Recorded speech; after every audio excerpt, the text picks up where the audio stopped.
Assalamualaikum warahmatullahi wabarakatuh. Bismillah walhamdulillah wassalatu wassalamu ala rasulillah wa ala alihi wa sahbihi wa mawala wa ba'd. Apa kabar pemirsa Umat TV dimanapun Anda berada? Senang sekali pada hari ini saya Andi Jaya kembali menjumpai pemirsa dalam program kesayangan kita ini, yaitu di program Manajemen Syariah. Dan semoga para pemirsa semua tetap dalam keadaan sehat walafiat serta selalu dalam lindungan Allah Subhanahu wa Ta'ala.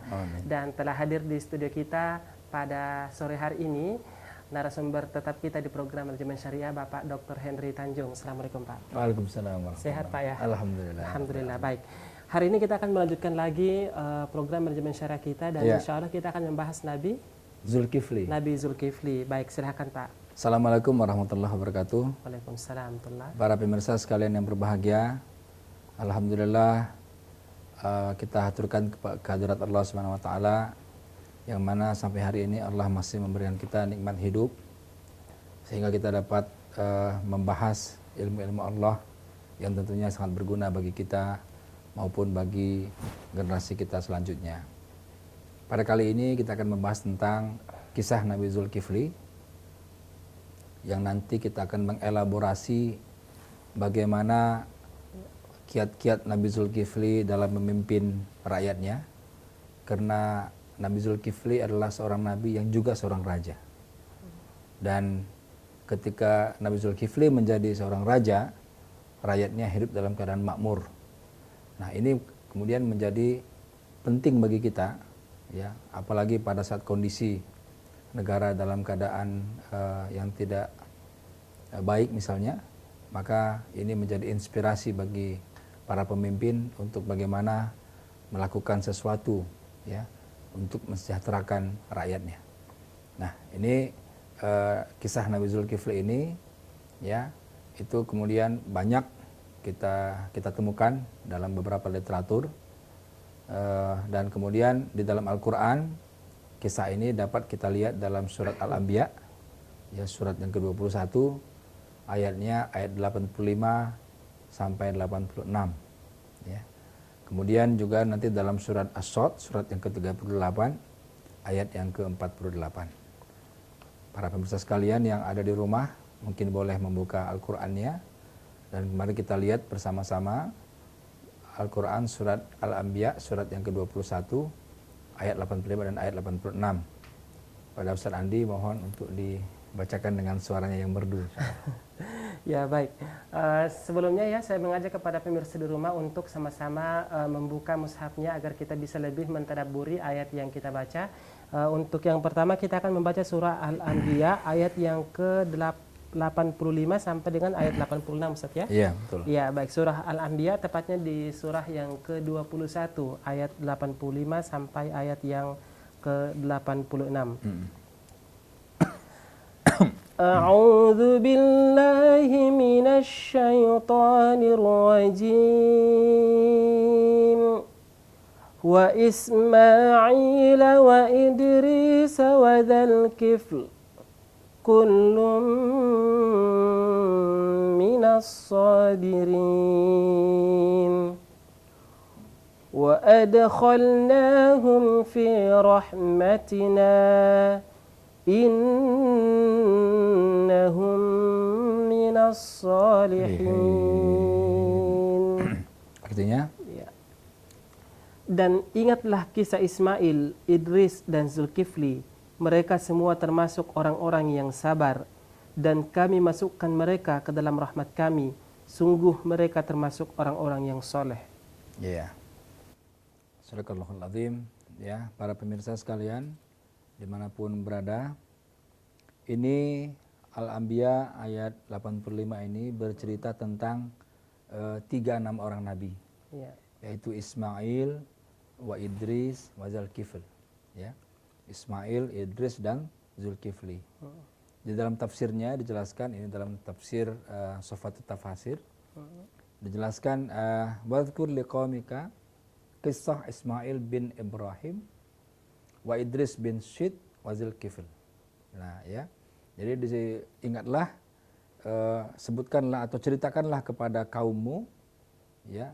Ini yaitu kepada kaum, ini menjelaskan kepada Muhammad maksudnya, supaya menceritakan kepada para kaumnya tentang kisah Ismail bin Ibrahim. Ya. Jadi Ismail itu ayahnya Ibrahim. Anak-anak dari Anak daripada Iya. Ibrahim. Kemudian Idris bin Syed. Jadi Idris itu anaknya Syed. Kemudian Wazulkifl. Nah, ini tidak disebutkan anaknya siapa di sini. Iya. Di dalam tafsir ini, ya. Tapi kalau kita lihat nanti binnya ini adalah bin Ayub, Nabi Ayub. Oh. Jadi Zulkifli ini anaknya Nabi Ayub, ya. Jadi anaknya Nabi Ayub. Ketika itu Nabi Ayub menikah dengan Rahmah, istrinya itu, ya, yang setia, ya. Kita sudah bahas kisah Nabi Ayub di pertemuan yang lalu, Iya. ya, bahwasanya istrinya sangat setia itu sampai rela menjadi pembantu, ya, yang Iya. tadinya orang kaya, itu adalah Rahmah itu, ya. Dan Nabi Ayub ini juga keturunan Nabi Ibrahim, ya. Istrinya pun Rahmah pun juga keturunan Nabi Ibrahim, ya. Jadi ini suami istri ini Ayub dan Rahmah ini merupakan keturunan daripada Nabi Ibrahim. Iya. Tapi sudah keturunan yang keenam, ya. Ini kalau kita mau lihat binnya nih, ya, Zulkifli ini anaknya Nabi Ayub, jadi bin Ayub ayahnya. Kakeknya bin Maus, kakeknya. Di atas kakek apa itu? Ayahnya kakek, Iya. Razih bin Razih, Razih. ya. Kakeknya itu bin Al-Aish, Al-Aish, ya. Al-Aish, ya. Nah, bapaknya Al-Aish ini Ishak bin Ishak. Nah, bapaknya Ishak itu Ibrahim. Iya. Ya. Jadi Zulkifli bin Ayub bin Maus bin Razih bin Aish bin Ishak bin Ibrahim. Jadi sampai keturunan ketujuh ketemu dengan Ibrahim, ya. Dengan Ishak pun ketemu. Iya. Pada keturunan yang keenam. Kemudian istrinya Rahmah itu binti Afrasin. Jadi anak daripada Afrasin. Afrasin ini bin Yusuf. Anaknya Nabi Yusuf. Nabi Yusuf, Nabi ya. Yusuf. Ya, bin Afrasin ini bin Yusuf, anaknya Nabi Yusuf. Yusuf bin Yakub, anaknya Nabi Yakub. Yakub bin Ishak, anaknya Nabi Ishak. Iya. Ishak bin Ibrahim. Jadi ketemu Ketemunya lagi di di Ishak, Nabi ketemu Ishak, lagi di ya. Nabi Ibrahim, ya. Nah, kita juga sudah bahas pada pertemuan yang lalu Nabi Ishak itu anaknya dua, Ish dan Yakub. Ya. Nah, dari keturunan Nabi Yakub itu Rahmah, dari keturunan Ish itu Ayub. Ya, jadi ini kalau dirunut jadi kawin berapa itu? Kawin saudara tapi sudah jauh sekali. Iya, kemarin sempat disebutkan ketika kita membahas Nabi Yakub, kemudian menikah dengan Rahil, ya, Rahil yang kemudian sangat cantik sekali. Kemudian Lahirlah melahirkan Yusuf. Ya. Nah, Yusuf ini punya anak namanya Afrasin. Afrasin ini punya anak itulah Rahmah, yang menjadi ibunya Zulkifli atau istrinya Nabi Ayub. Iya, iya. Ya. Nah, jadi Ayub dengan Rahmah ini itu kemudian melahirkan yang bernama Bashar atau Basran. Itu nama aslinya Zulkifli. Nah, kenapa namanya Zulkifli nanti kita akan jelaskan kenapa namanya Zulkifli, ya. Nah, kemudian kita teruskan ayatnya. Kullu minas sabirin, ya.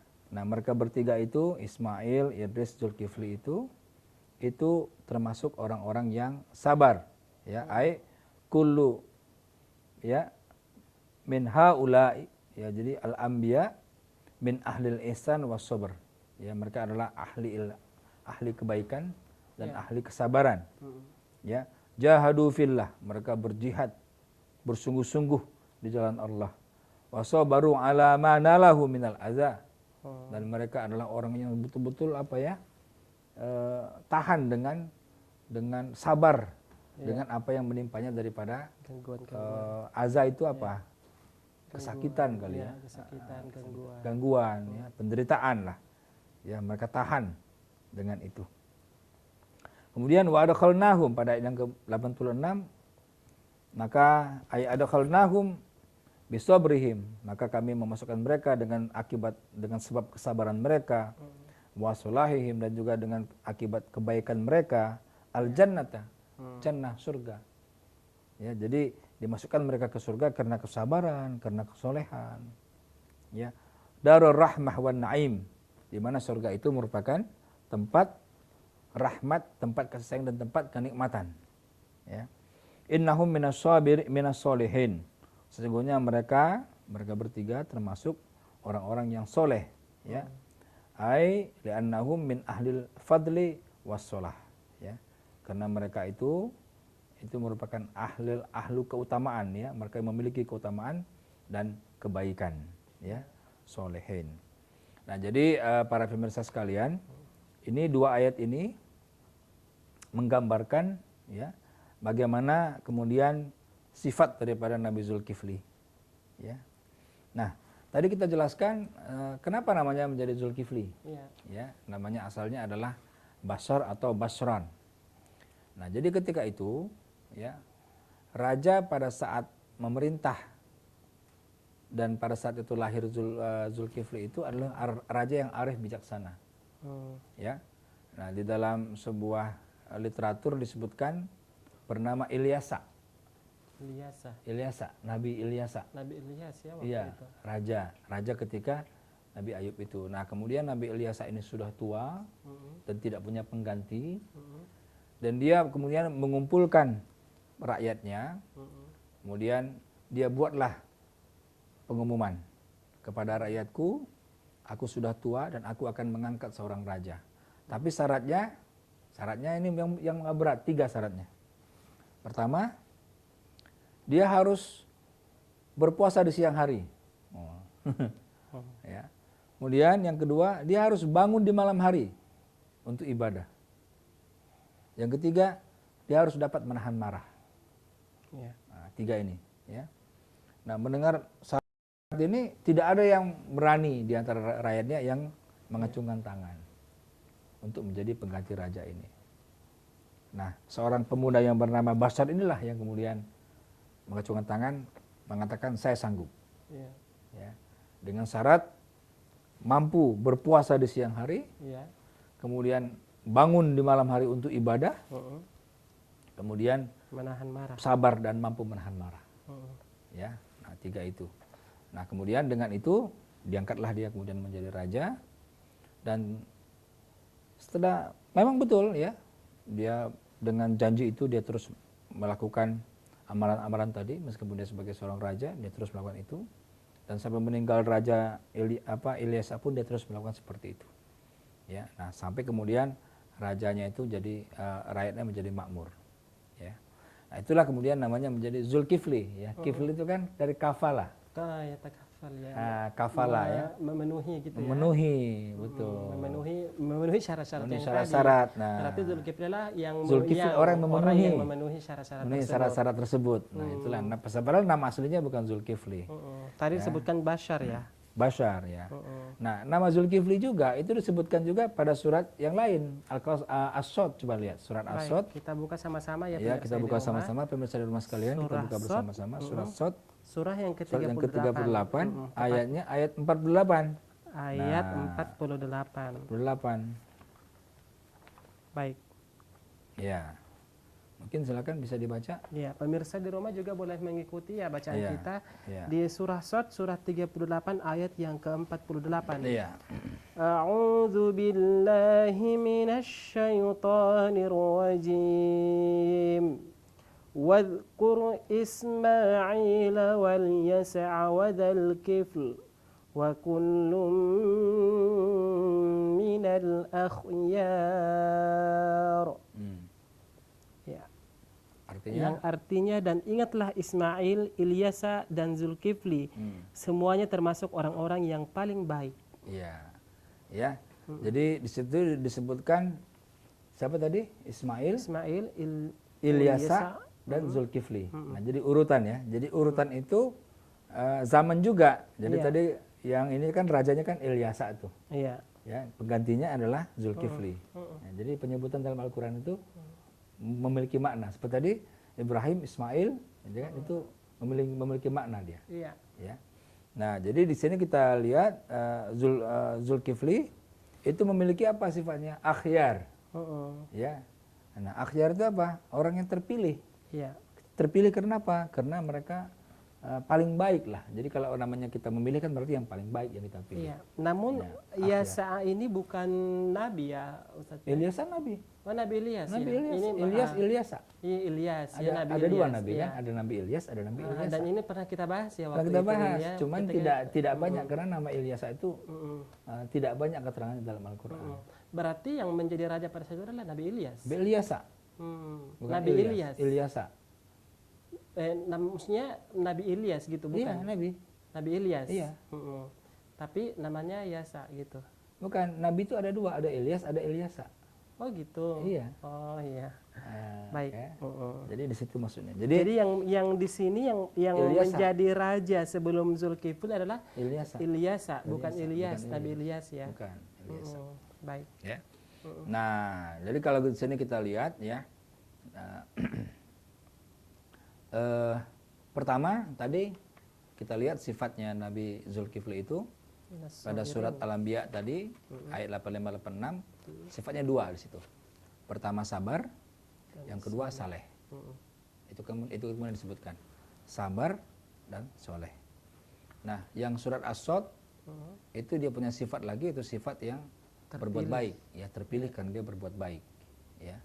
Jadi kebaikan saja yang dilakukan itu, ya kebaikan saja. Jadi bahkan di dalam literatur itu masa kecilnya itu yang orang tahu dari seorang pemuda Basar ini adalah kebaikan-kebaikan aja, ya. Nah, itu. Jadi tiga sifat tadi itu, ya, itu yang kemudian membawa, ya, dengan sifat ini sabar, saleh, dan berbuat baik ini, ini yang kemudian membawa dia menjadi seorang raja tadi, ya, karena pertama sabar dia tidak menahan marah, saleh ini ibadah, ya, jadi siang puasa, malam itu bangun, ya, bangun tahajud. Kemudian yang ketiga kebaikan. Jadi apapun yang dia lakukan hari-hari adalah kebaikan. Ya, sabar menahan marah. Sabar menahan marah itu. Jadi sabar itu artinya dia tidak marah karena syarat dari raja itu kan begitu, tidak boleh marah. Nah, yang dipersyaratkan oleh Raja Ilyas tadi. Baik. Kita akan membahas lebih terperinci lagi ya bagaimana sifat-sifat yang atau kemuliaan lain yang dimiliki oleh seorang Nabi Zulkifli ya. Setelah jeda pariwara berikut. Pemirsa jangan kemana-mana, kami akan segera kembali setelah jeda pariwara berikut.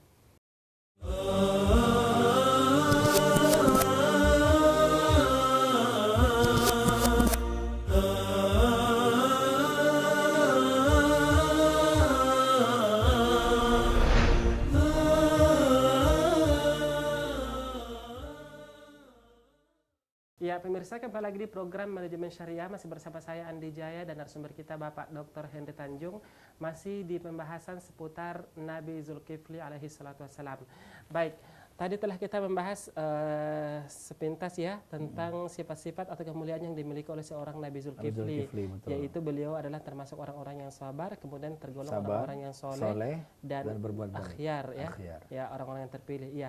Mungkin bisa dijelaskan lagi, mungkin masih ada sifat-sifat atau kemuliaan lain yang dimiliki oleh seorang Nabi Zulkifli dan kita mungkin akan bercerita sedikit ya tentang kisah-kisah yang pernah terjadi atau yang terkait dengan Nabi Zulkifli. Silakan. Betul. Jadi para pemirsa sekalian, tiga sifat ini tidak mudah untuk kita amalkan ya. Pertama sabar. Sabar ini kan amal yang paling berat ya. Terkadang kita tuh cepat sekali, kadang-kadang kita emosi ya. Kadang-kadang karena persoalan sedikit kita cepat sekali marah. Nah, ini tidak dialami oleh dan tidak dilakukan oleh Nabi Zulkifli. Dia tergolong termasuk orang yang sabar, ya. Nah, saking sabarnya kemudian setan iseng untuk menguji, ya. Setan menggoda ya, gimana supaya Zulkifli tidak sabar. Jadi ini ceritanya. Kan kalau siang itu kan Zulkifli puasa, malam dia tidur karena untuk bangun malam, jadi tidurnya cepat. Nah, suatu ketika pas dia mau tidur, datanglah seorang musafir, itu setan sebenarnya, tapi menjelma sebagai seorang tua dan dia musafir.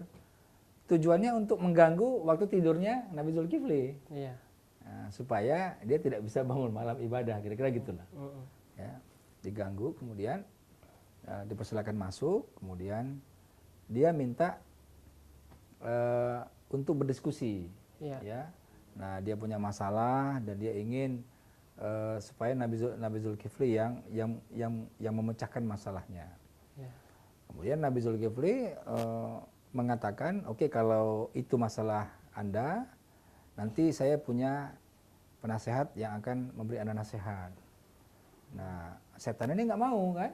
Nah, karena tujuan dia untuk menggoda Nabi Zulkifli. Nah, setan bilang, ya, yang menjelma menjadi seorang musafir ini bilang, saya nggak mau kalau masalah saya ini diselesaikan oleh orang lain. Saya ingin Anda. Ya, nah, dia ingin sebenarnya memancing apakah ini marah atau enggak, kan kira-kira gitu. Iya. Ya, jadi setan itu memancing apakah Zulkifli marah atau tidak. Kemudian dia bilang, oke, kalau gitu silakan. Jadi diapakan. Nah, kemudian kata Nabi Zulkifli, oke lah, kalau gitu nanti kita ketemu besok malam. Ya. Nah, kemudian besok malamnya dia nggak datang.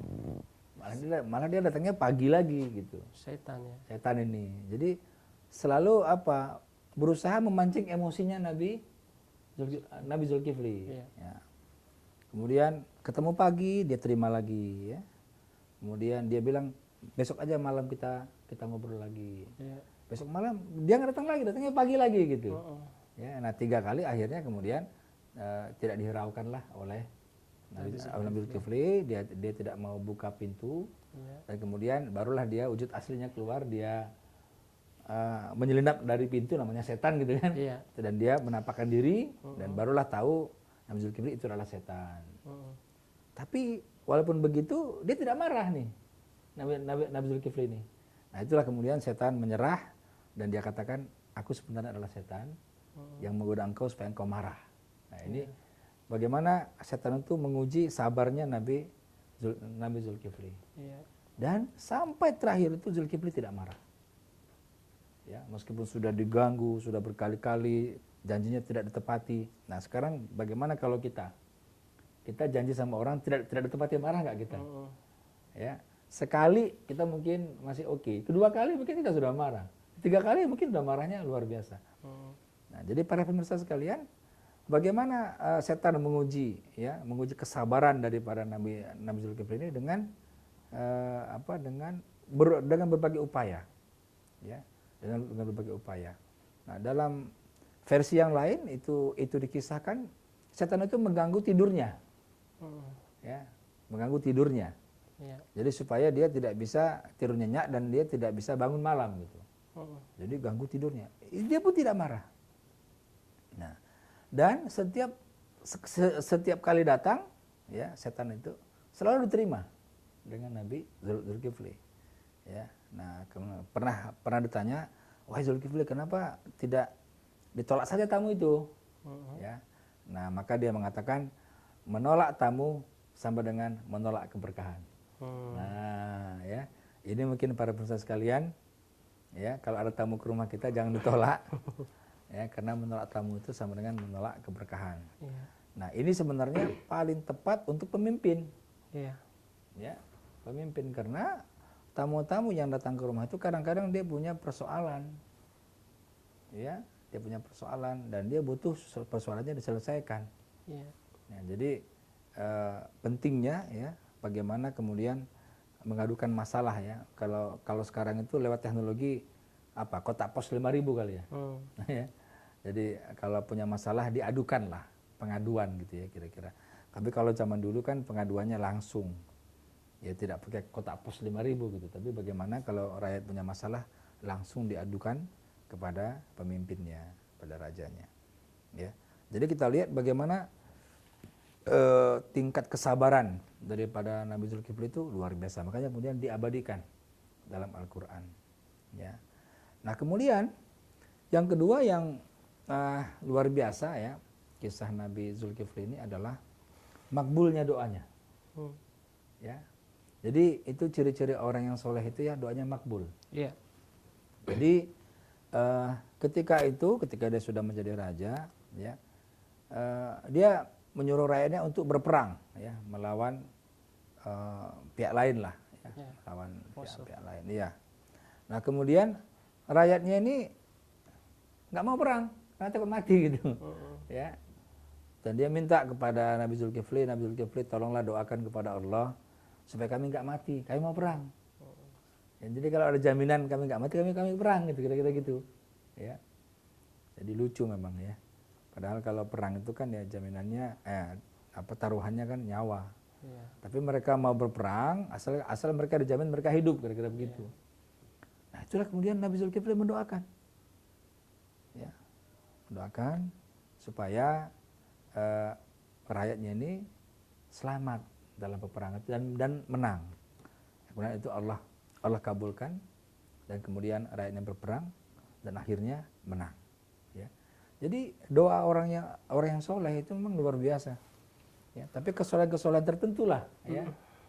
Jadi bagaimana kalau kita perhatikan siang hari puasa, malam hari sholat malam, ya, dengan sedikit tidur, itu barangkali tidak banyak orang yang bisa lakukan.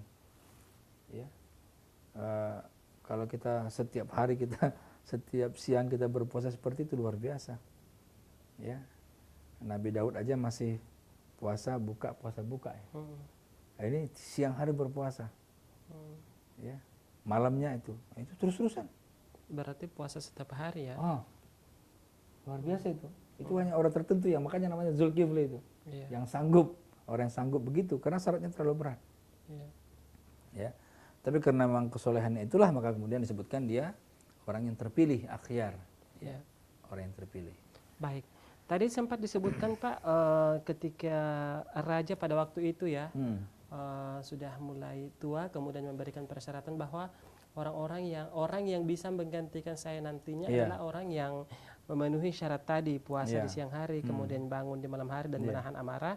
Dan ternyata Bashar atau Zulkifli lah yang kemudian memenuhi kriteria tersebut. Nah ini berlangsung pada saat apa Pak? Pada waktunya atau setelah rajanya wafat? Sebelum rajanya wafat. Sebelum wafat, karena dia sudah tua, sebelum wafat diumumkan. Kemudian begitu dilantik Zulkifli sebagai raja, barulah kemudian wafat. Yang raja tua. Kisah-kisah yang disebutkan tadi ketika Nabi Zulkifli diganggu oleh syaitan, kemudian juga pada saat kaumnya berperang, apakah posisi Nabi Zulkifli pada situ sudah menjadi raja atau belum? Sudah menjadi raja ya. Betul, sudah menjadi raja. Jadi ketika diketahui bahwa Zulkifli memenuhi kriteria tersebut, kriteria untuk menjadi seorang raja, maka setelah itu kemudian beliau atau Nabi Zulkifli langsung menggantikan posisi sang raja, tidak menunggu sampai wafatnya raja tersebut atau Ilyas tadi ya disebutkan. Dan Ilyas itu sempat khawatir sebenarnya. Nanti kalau dia meninggal, Nabi Zulkifli tidak lagi puasa siang hari, tidak lagi bangun malam hari. Sempat khawatir. Tapi kemudian khawatir itu dijawab oleh Nabi Zulkifli sendiri. Begitu sudah meninggal, beliau tetap seperti itu. Ya, jadi memang luar biasa. Ya, kesolehan dan kesabarannya memang luar biasa lah. Luar biasa.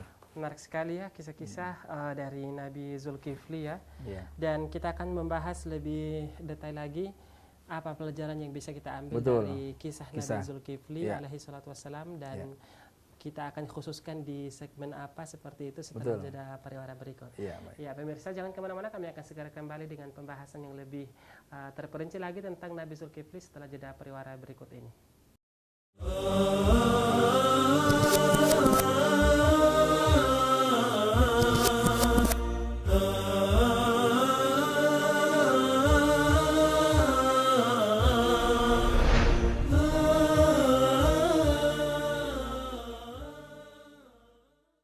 Ya pemirsa, kembali lagi di program Manajemen Syariah, masih bersama saya Andi Jaya dan narasumber kita Bapak Dr. Henry Tanjung, masih dengan pembahasan atau dengan tema belajar manajemen dari kisah Nabi Zulkifli alaihi salatu wassalam. Baik, kembali ke Pak Henry ya. Tadi kita sudah sebutkan beberapa ayat dari Al-Quran yang terkait dengan kisah-kisah atau sifat yang dimiliki oleh Nabi Zulkifli. Kemudian juga kita telah membahas sedikit kisah-kisah yang pernah terjadi ya ketika Nabi Zulkifli memerintah ataupun sebelum memerintah pada waktu itu. Baik, sekarang kita akan ingin mengetahui manajemen apa yang bisa diambil dari kisah Nabi Zulkifli alaihi salatu wassalam? Silakan Pak Henry. Ya, jawabannya adalah manajemen pemerintahan. Manajemen pemerintahan. Betul. Ya. Jadi tidak sedikit, tidak banyak nabi yang menjadi raja. Iya. Tapi diantaranya yang menjadi raja adalah Nabi Zulkifli ini. Iya. Dan ketika dia menjadi raja, itu sangat dicintai rakyatnya makmur ya. Nah, apa rahasia-rahasianya? Iya. Nah, inilah yang akan kita bahas ya, manajemen pemerintahan. Nah, rahasianya ya, ketika itu kemudian Zulkifli melakukan 3 hal. Ya, Zulkifli mengajak rakyatnya itu kepada 3 hal. Ya. Pertama adalah mengajak kepada tauhid. Ya. Yang kedua adalah mengajak kepada ibadah. Ya, dan yang ketiga adalah mengajak kepada zakat. Ya. Pada waktu itu memang sudah ada pensyariatan zakat. Sudah. Sudah. Ya, Baik. jadi zakat itu makan dari nabi pertama juga sudah ada itu, karena muslim semua. Iya. Cuman modelnya beda ya. Iya. Jadi aturan-aturannya yang beda ya. Betul. Baik. Nah, jadi kalau kita lihat di sini tiga ajakan atau 3 instrumen atau 3 himbauan Iya. atau 3 jurus yang dilakukan oleh Nabi Zulkifli ini. Pertama adalah tauhid. Ya. Nah, kenapa tauhid ini menjadi sentral? Ya. Karena tauhid ini kan tidak mensyirikatkan Allah. Iya. Ya. Dan semua nabi itu ajakannya tauhid. Semua nabi. Iya. Ya, tidak terkecuali nabi apapun tidak ada yang mengajak untuk menyembah berhala, tidak ada yang mengajak untuk menyembah tuhan-tuhan yang lain. Semuanya mengajak kepada satu. Ya. Nah, apa konsekuensinya? Konsekuensi tauhid kan sebenarnya sederhana. Iya. Kalau dalam Al-Ikhlas itu qul huwallahu ahad. Iya. Katakanlah Allah itu satu. Tauhid kan. Iya. Jadi tauhid itu kan dari ahad ya. Ahad, wahada. Mensatukan ya. Iya. Allah, mengesakan Allah. Nah, apa konsekuensinya? Allahus samad. Allah tempat meminta. Jadi kalau kita mengakui Allah itu esa, kalau tauhid kita benar, maka apapun persoalan yang terjadi, kita minta kepada Allah. Nah, itulah yang diinginkan oleh Zulkifli kepada rakyatnya. Apapun yang rakyatnya inginkan, mintalah kepada Allah. Iya. Kira-kira begitu. Ya. Jadi ini akidah yang benar. Ya. Tidak meminta kepada selain Allah, tidak meminta kepada paranormal, kepada dukun dan sebagainya. Iya. Tapi mintalah kepada Allah, tidak minta juga kepada kuburan. Ya. Ini penting sebagai apa? Sebagai satu filter ya, satu istilahnya itu penyaringan dulu. Iya. Jadi bagaimana supaya hubungan dengan Allah itu baik? Itu adalah tauhidnya dulu yang dibereskan. Iya. Ya. Dibuang segala sifat syirik itu, tauhidnya beres, ya. Hanya kepada Allah lah tempat meminta. Makanya dalam Al-Fatihah kita juga mengatakan ya, iyyaka na'budu. Iya, Ya, hanya kepada Engkau lah kami menyembah. Iya. Wa iyyaka nasta'in. Hanya kepada Engkau lah kami mohon pertolongan. Na'budu wa nasta'in itu kan sebenarnya konsep tauhid. Ya kan? Nasta'in. Jadi apapun yang kita minta ya, itu hanyalah kepada Allah Subhanahu wa taala. Ya. Jadi artinya lewat konsep yang pertama ini Nabi Zulkifli ingin kepada rakyatnya itu, apapun persoalan rakyatnya, mintalah kepada Allah. Di sini. Ya. Nah, jadi kalau kemudian mereka sudah beriman, imannya benar, nah berlakulah rumus itu kan. Jadi seandainya lau amanu ahlul qura wattaqau kan gitu ya. La fatahna alaihim barakatim minas sama wal ard kan gitu. Seandainya penduduk kampung beriman dulu kan. Nah, iman dulu. Ini yang dibereskan oleh Nabi Zulkifli. Imannya benar dulu. Wattaqau dan bertakwa. Nah, kalau sudah bertakwa itu nanti sudah ada proses dia ibadah itu. Iya. Ya, sebab orang yang beriman saja baru dia beriman ya yakin kepada Allah tapi belum dia melaksanakan ibadah itu dia belum masuk kategori takwa kan. La fatahna alaihim barakatim minas samai wal ard. Dibuka rezeki itu dari langit dan dari bumi. Sebaliknya, kalau tidak Allah tutup pintu, tutup dari langit, tutup dari bumi, gitu ya. Nah, ini ajakan dia pertama, karena Zulkifli sangat yakin masalah keberkahan, masalah rezeki itu bukan hanya persoalan dunia, itu juga terkait dengan persoalan ketuhanan. Ya. Jadi negara itu baik atau tidak juga termasuk dengan persoalan ketuhanan. Iya. Kalau itu benar, tauhidnya benar, Allah akan bukakan rezeki dari mana saja. Ya, itu yang pertama. Ya, dan Yang ini kedua, sangat prinsip Ustaz sangat ya. prinsip. Sangat prinsip karena seperti yang ayat yang telah disebutkan tadi, lau amanu ahlul qura wattaqau la fatahna alaihim barakatim minas samai wal ardh. Maka ini janji Allah tentunya, apalagi kita yang di zaman sekarang ya sudah ada petunjuk kita Al-Qur'an. Betul. Allah sudah menjelaskan secara tegas dan secara jelas bahwa jika penduduk negeri itu beriman kemudian bertakwa, maka sungguh ya la fatahna alaihim barakatim minas samai wal ardh, berkah dari langit dan bumi. Dan betul. Juga kesyirikan atau lawan dari tauhid ini adalah penyebab malapetaka. Bencana yang ada di mana-mana semuanya datang dari kesyirikan yang kita lakukan. Dan inilah kemudian yang pertama kali ditanamkan oleh Nabi Zulkifli kepada rakyatnya pada saat itu, yaitu adalah bertauhid dulu. Ya, karena tauhid adalah sesuatu yang prinsip, kurang lebih seperti itu, Pak ya. Betul. Baik. Yang kedua, ibadah. Nah, kenapa dia mampu meyakinkan rakyatnya untuk beribadah bagus? Karena dia sudah mencontohkan diri. Iya. Gitu ya. Dia sudah mencontohkan, aku ini sudah ibadah loh. Aku malam tuh bangun, aku siang tuh puasa. Iya. Ya. Jadi gini ya. Yang paling tepat untuk beribadah yang baik itu adalah pemimpin sebenarnya. Jadi semakin tinggi pucuk pimpinan, semakin tinggi level pimpinan, itu hendaknya semakin banyak ibadahnya. Semakin banyak ibadahnya seperti ini. Ya. Bila perlu malam itu panjang sekali ibadahnya, meminta betul kepada Allah. Ya. Nah, ini yang diajak himbau kepada rakyatnya untuk berbuat seperti itu, dan rakyatnya pun mau melakukan. Kenapa? Dia lihat rajanya juga seperti itu gitu. Ya, itulah makanya rahasia ketika itu kenapa kemudian Nabi Ilyas itu membuat syarat-syarat itu. Ya, penggantiku nanti harus bisa puasa siang hari, bangun di malam hari. Itu apa? Dalam rangka untuk kalau rajanya sudah seperti itu, maka ketika dia menghimbau rakyat juga akan mau. Jadi memang harus teladan dari seorang pemimpin juga. Teladan dari seorang pemimpin. Ini yang kurang sebenarnya kalau kita bicara konteks hari ini. Ya kan? Nah, jadi sebenarnya yang paling diminta untuk beribadah baik ya, untuk berlaku baik itu adalah pemimpin.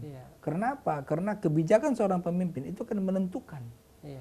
Nah, kalau dia pemimpin itu tidak soleh, ya, tidak takwa kepada Allah, maka kebijakannya pun akan menggambarkan tidak soleh, tidak takwa.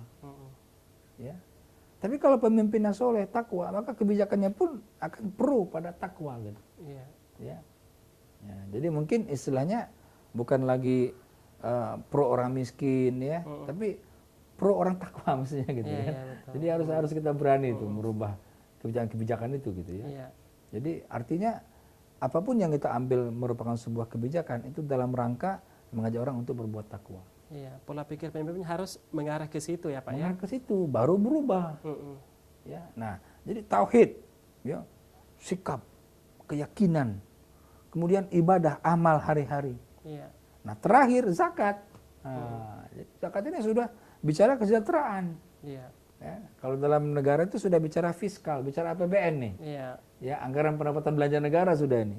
Ya, pemasukan negara mana, pengeluarannya apa, itu sudah bicara itu. Dan itu kenapa kemudian ketika itu Nabi Zulkifli itu menyarankan untuk berzakat semua supaya penerimaan negara itu besar.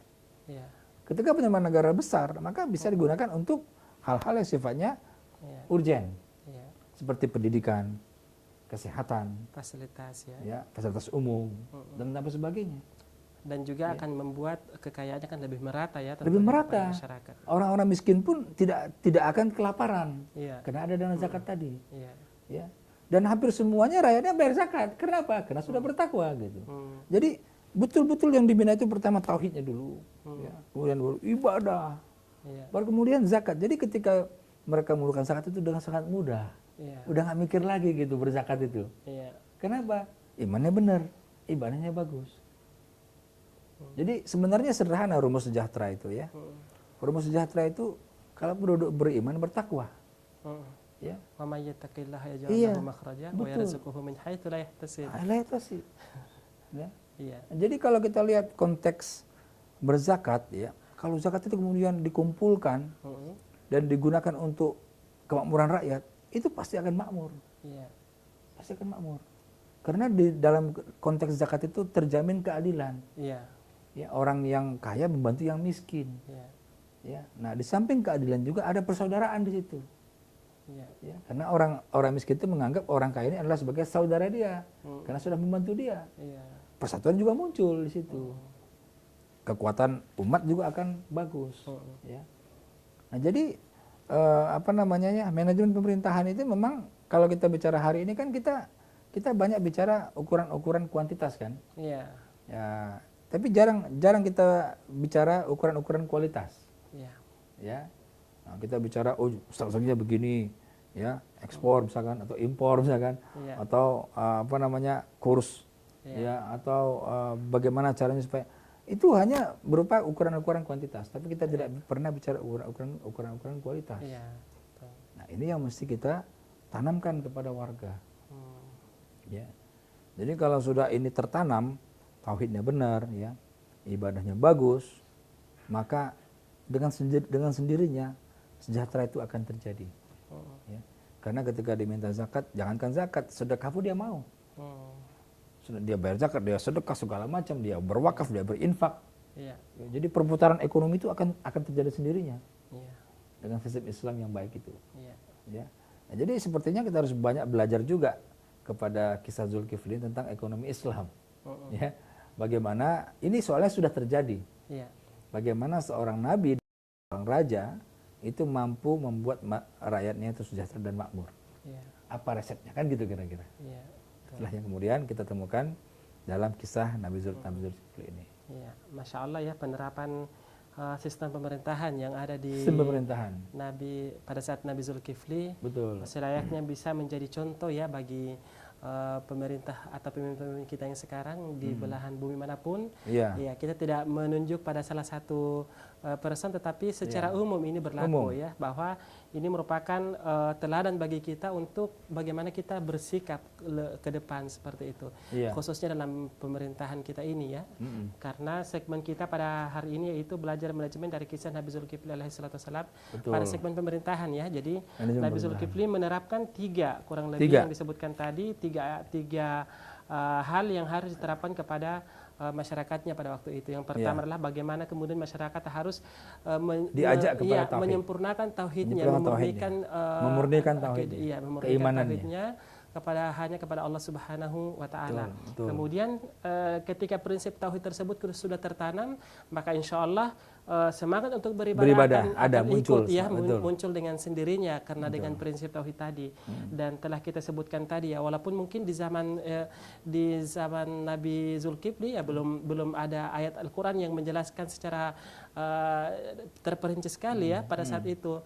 Ya, sekarang ini kita punya Al-Qur'an yang menjelaskan dengan sangat-sangat jelas bahwa kalau kamu bertakwa kemudian beriman, penduduk negeri bertakwa kemudian beriman, maka Allah akan membukakan rezeki dari langit dan bumi. Dan ini sangat jelas ya.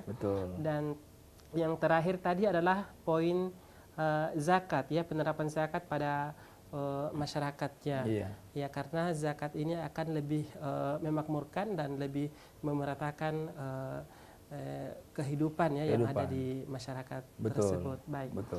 Iya, menarik sekali ya pembahasan kita pada hari ini, namun sayang sekali waktu kita sangat terbatas ya. Dan untuk pemirsa di rumah dan kita semua ya, kita banyak-banyak berdoa kepada Allah Subhanahu wa taala. Semoga Allah memberikan taufik kepada kita dan pemimpin kita untuk bisa menjadi lebih baik, bisa meneladani nabi-nabi terdahulu. Ya, semoga tayangan manajemen syariah kita ini bermanfaat bagi kita semua pemirsa ya. Dan sayang sekali waktu kita sangat terbatas. Akhir kata saya Andi Jaya dan narasumber kita Bapak Dr. Heri Tanjung mohon undur diri, dan mewakili seluruh kru yang bekerja pada hari ini mengucapkan terima kasih yang sebesar-besarnya. Wassalamualaikum warahmatullahi wabarakatuh. Waalaikumsalam warahmatullahi wabarakatuh.